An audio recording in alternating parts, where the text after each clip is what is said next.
Hay otro elemento que tiene que ver con el tema de la unidad de los pueblos. En una situación de asedio imperialista, por ejemplo, para tomar un ejemplo, como vive Venezuela, tenemos que mirar las lecciones del socialismo del siglo XX. Por ejemplo, tenemos una isla vecina, yo como puertorriqueño y ustedes como venezolanos, en el Caribe, que se llama la isla de Granada.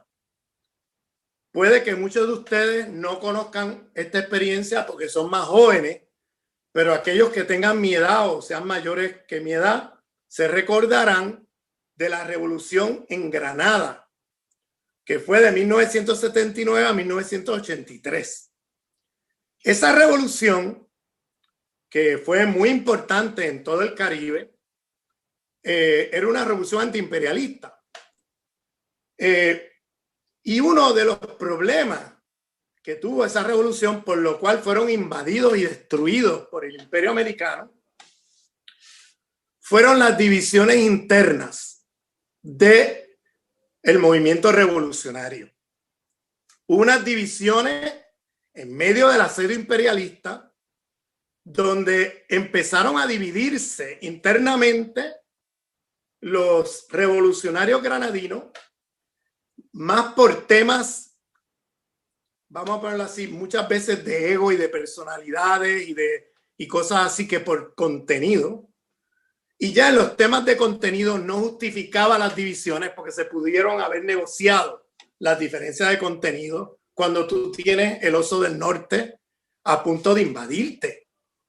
Pues en medio de un asedio imperialista donde ya se sabía un año antes que se estaban preparando para una invasión imperialista a Granada, y eso yo como puertorriqueño recuerdo porque Puerto Rico es un archipiélago y hay una isla que se llama la isla de Vieques, donde en aquel tiempo había unas bases militares que logramos sacar de Puerto Rico con la lucha antiimperialista del pueblo puertorriqueño y el pueblo de Vieques. Logramos cerrar esas bases.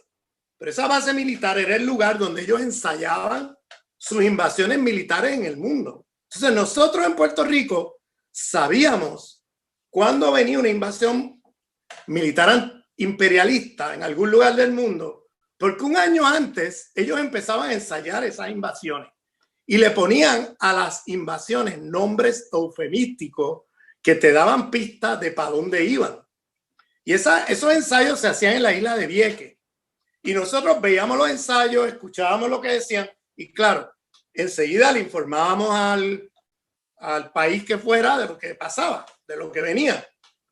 En el caso de Granada, ya desde 1981-82, ya un año, 2 años y medio antes de la invasión a la isla de Granada, ellos empezaron a hacer unos ensayos militares que se llamaba Operation Spicy Island. Lo traduzco, Operación Isla de Especie, Isla de la Especie.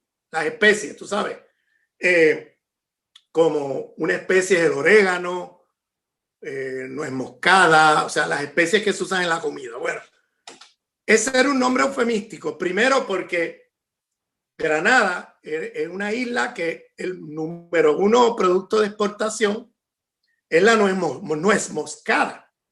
Entonces, era muy obvio cuando decía la isla de la especie, Operación Isla de la Especie. Y la Radio Nacional de Granada en aquel momento se llamaba Radio Spicy Island, Radio Isla de Especie.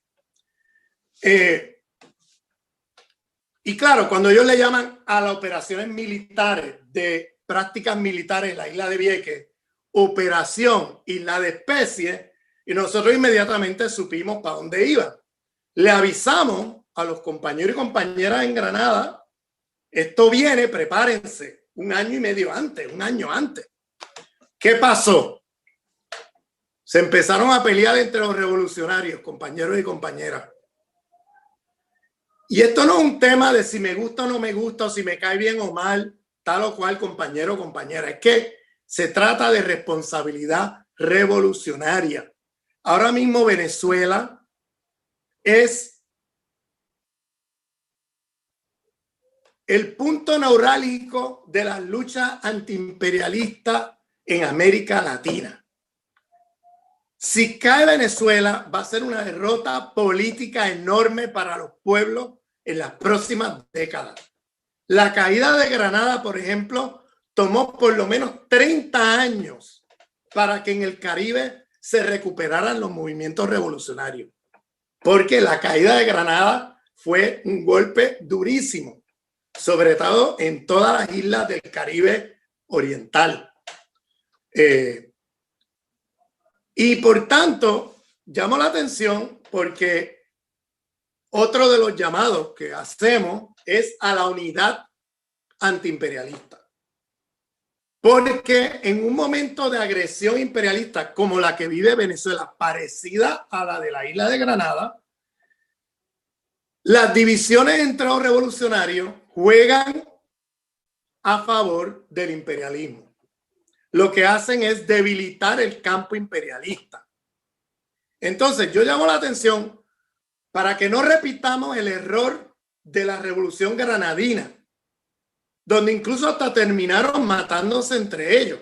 Maurice Bishop, el líder histórico de la Revolución Granadina, fue asesinado por un miembro de la dirección del partido. O sea, empezaron a matarse entre ellos, fue una cosa horrible.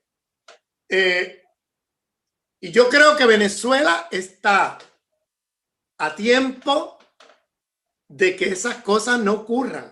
Porque, claro, parte de lo que pasa es que muchas veces el imperialismo exacerba información muchas veces tergiversada al interior de las filas revolucionarias para precisamente dividir y vencer.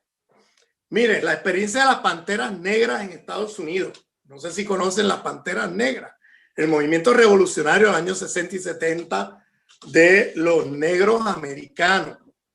Ese movimiento, se llamaba las Panteras Negras, terminó dividido y destruido porque las agencias de inteligencia del imperio lo que hacían era regar falsos rumores al interior de la organización donde ponían a unos a pelearse con otros.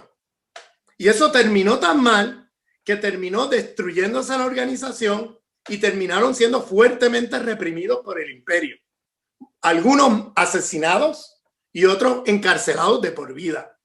Todavía algunos están en las cárceles después de ya más de 40 años. Entonces digo esto porque esto es un llamado de atención, compañeros y compañeras.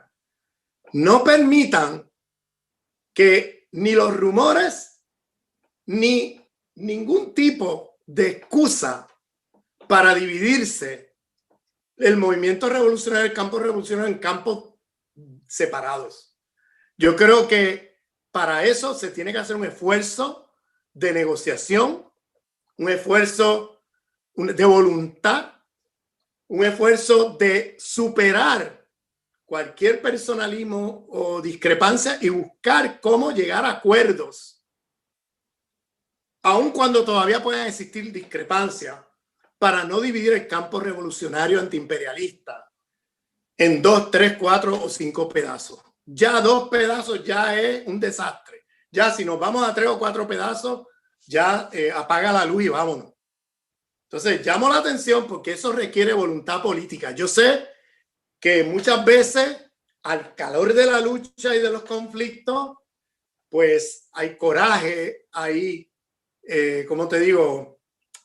Mala voluntad, yo no quiero hablar con fulano, no quiero hablar con sultano, no quiero saber de esa persona, pero hay que buscar la manera de negociar estas cosas, porque lo que está en juego no es el ego de tal líder revolucionario, lo que está en juego es el destino de Venezuela, del pueblo venezolano, pero más aún hay una responsabilidad histórica, porque ustedes son ahora mismo el bastión de contención de la ofensiva imperialista en la región. Entonces, háganlo por el bien de Venezuela y América Latina, no por... Hay que dejar de lado los egos, la soberbia que podamos todos tener y hacer un acto de humildad y sentarnos a conversar y a resolver los problemas que tengamos para que estas cosas no pasen. Eso es un llamado, ¿no? a que intentemos superar eso. Y para nosotros en el Giro Decolonial, este es un tema fundamental porque para hacer política tenemos que definir un enemigo principal y a partir de ese enemigo principal buscar el mayor número de aliados posible. Y eso puede ir hasta más allá de la fila revolucionaria. Puede haber sectores del pueblo que no necesariamente comparten el proyecto revolucionario, pero que se oponen a la agresión imperialista y pueden ser parte del Frente Popular, histórico popular, frente a la agresión imperialista, aunque ellos mismos no sean necesariamente, no necesariamente tengan la misma radicalidad revolucionaria que otras personas. Entonces hay que tener mucha tolerancia, mucho amor revolucionario. Hay que combatir el sectarismo para que no pase lo que pasó en Granada en 1983, que las divisiones internas abrieron las compuertas a la invasión militar imperialista. Y llamo la atención, guardando las diferencias tanto espaciales como temporales entre Granada y Venezuela hoy, es una lección que nos debemos llevar con nosotros de lo que pasó en el proceso revolucionario granadino con un costo enorme, no solamente para el pueblo de Granada, sino también para toda la región del Caribe, que fue fuertemente afectada por esa invasión militar y bloqueó las posibilidades de gobiernos de izquierda y procesos de izquierda en toda la región durante un periodo como de 30 años. Entonces, llamo la atención a esto porque yo creo que hay que echarle bola, como dicen ustedes, a la unidad revolucionaria. Muchas gracias.